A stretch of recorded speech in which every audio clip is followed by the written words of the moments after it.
విమాన ప్రమాదంలో బీమా పరిహారం ఎంత? విమాన ప్రమాదాల్లో బీమా పరిహారం అంతర్జాతీయ నిబంధనలు, దేశీయ చట్టాలు, బీమా పాలసీల ఆధారంగా నిర్ణయిస్తారు. మన దేశం 2009లో సంతకం చేసిన మాంట్రియల్ కన్వెన్షన్ 1909 పరిహారం గణనలో ప్రధాన పాత్ర పోషిస్తుంది. ఈ ఒప్పందం ప్రకారం విమాన ప్రమాదంలో మరణించిన ప్రతి ప్రయాణికుడి కుటుంబానికి ఎయిర్ ఇండియా కనీసం 1,51,880 స్పెషల్ డ్రాయింగ్ రైట్స్ పరిహారం చెల్లించాలి. ప్రస్తుత లెక్కల ప్రకారం ఒక్కొక్క స్పెషల్ డ్రాయింగ్ రేట్ రూ. 120గా ఉంది. దీని ప్రకారం చూస్తే మరణించిన ఒక్కో వ్యక్తి పేరిట 1.8 కోట్ల బీమా పరిహారం వారి కుటుంబానికి లభించే అవకాశం ఉంది. స్పెషల్ డ్రాయింగ్ రైట్ నిధి అనేది అంతర్జాతీయ ద్రవ్యనిధి సంస్థ ఐఎంఎఫ్ నిర్వహించే కరెన్సీ యూనిట్.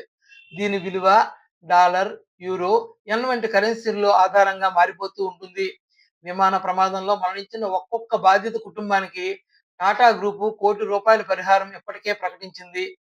మరణించిన ప్రతి ప్రయాణికుడికి లేదా ప్రతి ప్రయాణికురాలి కుటుంబానికి విమానయాన సంస్థ ముందుగా 16,000 స్పెషల్ డ్రాయింగ్ రేట్స్ అంటే సుమారు 19.20 లక్షలు చెల్లించాల్సి ఉంటుంది.